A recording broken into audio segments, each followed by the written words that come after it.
the last 2 years or 3 years, I have spent more than $250,000 on Upwork alone. Wow. Paying, on different individuals. Different on Upwork, individuals, just hiring people in different areas who don't work for me. They work on their own schedule because now this freelancing business has grown so much. And so there's a lot of opportunity there where now you can, if you can present a service, you can make money doing that. Yeah. And then this brings me now to the next part, which is what I call multiplier income, where, going back to the wealth formula, where it's income minus expenses equal your investments plus your savings. We talked about how to save your money. We talked about how to invest your money. We talked about how to manage your expenses. But now let's talk about the income.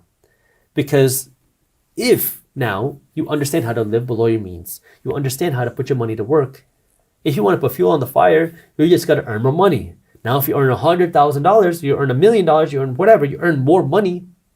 Now you know how to put this money through your system, through your funnel, whether it's 75, 15, 10, or whatever else.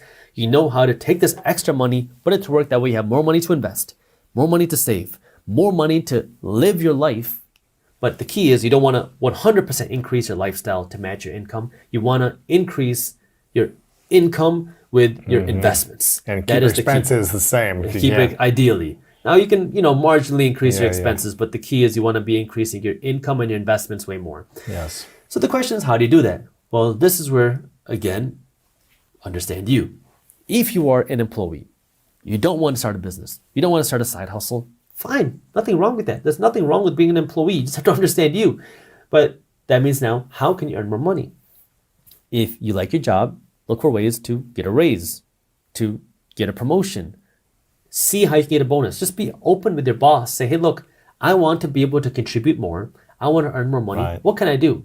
Most people are going to be very open and honest. Say, hey, I would like you to tack on this, this, and this. Do this, and then we will help raise your salary. Yeah. Maybe if you don't like your job, you go and get a certificate. You go and do something else.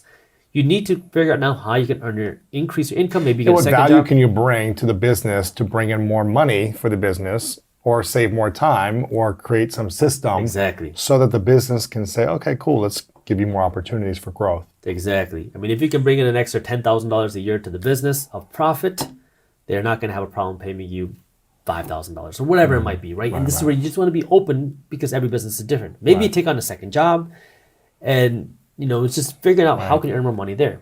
Now, if you say, well, I want to do something outside of my job, fine. Well, the first thing you can do is start a side hustle. So much more accessible now than ever before. I mean, you can go onto the internet, become a virtual assistant. You can become a copywriter. You can become a designer. You can become a video editor. I have paid, so Upwork, they're not paying me. Upwork is a platform that I use to hire freelancers. And I did a video on this, so I looked this up.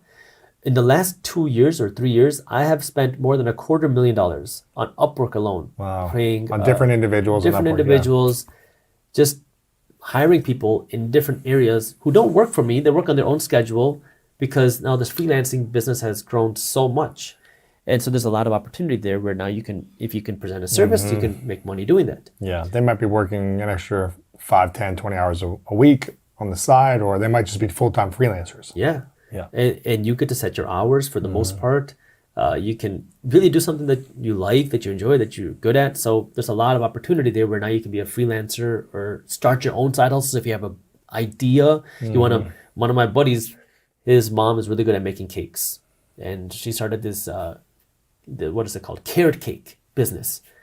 They're making a good, I don't know how much, maybe I think it's like $700 or $1,000 a month selling carrot cakes from Instagram. He markets on Instagram. People say, hey, can you make me a cake? His mom makes the cake and he delivers it. Sure. It's just the number of opportunities. Now, of course, as an attorney, I should say there are liabilities to selling food, get insurance and all that. But this is where there are so many opportunities, right? Just being a hustler, just getting yourself out there, figuring it out. And there's an unlimited amount of possibilities and opportunities out there.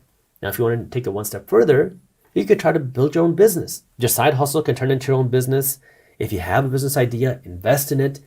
First, invest in your mind, invest in your education, and then try to do it. You want to invest as little money as possible until you start generating revenue. Like, again, mindset versus tool set. We assume that we need all these tools to start doing it.